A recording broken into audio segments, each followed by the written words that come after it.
नमस्कार, मैं हूं आपके साथ नम्रता। बिहार में एक तरफ चुनावी घमासान मचा हुआ है तो दूसरी तरफ मुंगेर में जो पूरा कांड हुआ है उसकी भी खूब चर्चा हो रही है। आपको बता दें, मूर्ति विसर्जन के दौरान पुलिसिया कार्रवाई हुई थी और इसी का पूरा जिम्मा एसपी लिपि सिंह पर आ गया है। उन्हीं को इस पूरी पुलिसिया कार्रवाई का जिम्मेदार माना जा रहा है।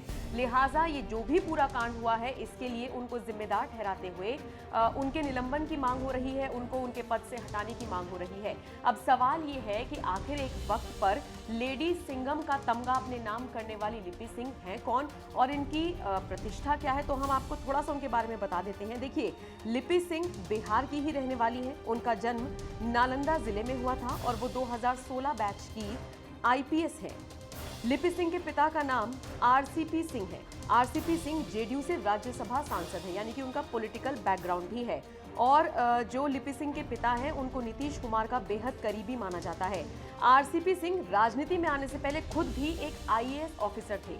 पिता की तरह ही लिपि सिंह भी उन्हीं के नक्शे कदम पर चली और बतौर सिविल सेवा को उन्होंने अपना करियर चुना।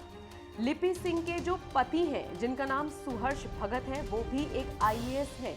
सुहर्ष इन दिनों बांका के डीएम है। लिपि सिंह जब से आईपीएस बनी है तब से ट्रेनिंग से लेकर पोस्टिंग तक वो अपने पिता के आसपास ही रही हैं और इसको लेकर उनकी खूब चर्चा भी होती है कि उनकी कहीं और पोस्टिंग क्यों नहीं होती है और कहीं ना कहीं उनके पॉलिटिकल बैकग्राउंड पर भी सवाल उठाए जाते हैं। आपको बता दें, 2019 में लिपि सिंह उस वक्त चर्चा में आई थी जब उन्होंने मोकामा के बाहुबली अनंत सिंह के घर पर छापेमारी की थी और वहां पर AK-47 उन्होंने वहां से बरामद की थी।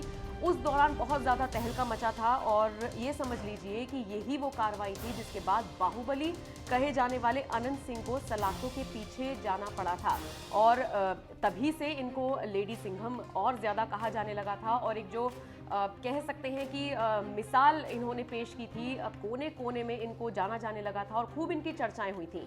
एक वक्त पर लेडी सिंघम कही जाने वाली लिपि सिंह अब बेहद चर्चाओं में है। उन पर सवाल उठ रहे हैं कि आखिर मुंगेर में जो कुछ भी पूरी पुलिसिया कार्रवाई हुई वो किससे पूछकर हुई, आखिर क्यों ऑर्डर्स दिए गए, ऐसी क्या मजबूरी थी जब वहां पर लोग मूर्ति विसर्जन कर रहे थे और वो कह रहे थे कि वो जल्दी जल्दी अपना काम निपटा लेंगे, तो आखिर पुलिस को वहां पर ऐसी क्या जल्दी थी। तो इस तरह के सवाल उठ रहे हैं और सबसे बड़ी बात है कि ये सिर्फ आम जनता ये मुद्दा नहीं उठा रही है, जिनके साथ ये घटनाक्रम हुआ है वो मुद्दा नहीं उठा रहे हैं, बल्कि तमाम ऐसे राजनीतिक दल हैं जो इस मुद्दे को उठाते हुए नीतीश सरकार को भी घेर रहे हैं। आपको बता दें, जिस वक्त ये अनंत सिंह का, जैसे कि मैं जिक्र कर रही हूं कि लिपि सिंह ने उनके घर पर छापेमारी की थी, उस दौरान अनंत सिंह ने लिपि सिंह पर कई गंभीर आरोप लगाए थे। उन्होंने कहा था कि वो अपने पिता आरसीपी सिंह के निर्देश पर इस तरह की कार्रवाई कर रही है। कुल मिलाकर देखिए, पॉलिटिकल बैकग्राउंड भले ही हो और भले ही उनको लेडी सिंघम कहा जाता रहा हो, बहुत अच्छी छवि उनकी रही हो, लेकिन अब फिलहाल उनकी चारों तरफ से किरकिरी हो रही है। आने वाले दिनों में लिपि सिंह की प्रतिष्ठा पर कोई गाज गिरती है, उनका निलंबन होता है, नहीं होता है, इस पूरे मामले में वो जिम्मेदार ठहराई जा रही हैं, उनके खिलाफ कोई कार्रवाई नहीं होती है या होती है, ये देखना बेहद दिलचस्प होगा। आप इस पूरे वीडियो को लेकर, पूरी खबर को लेकर क्या सोचते हैं, हमें जरूर बताइएगा।